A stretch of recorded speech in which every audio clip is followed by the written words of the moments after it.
If you don't understand the guitar tab illustration, don't you worry.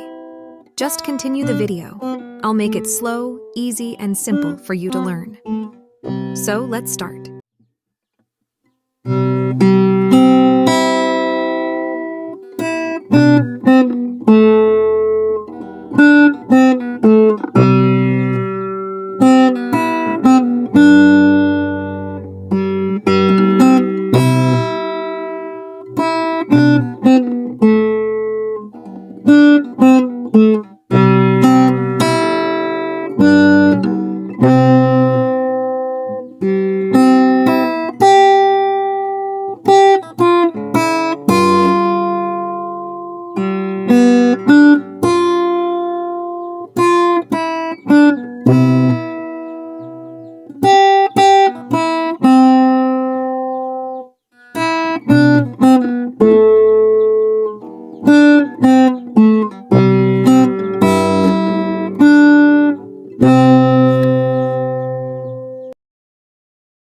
If you want higher note, just use guitar capo. Thank you.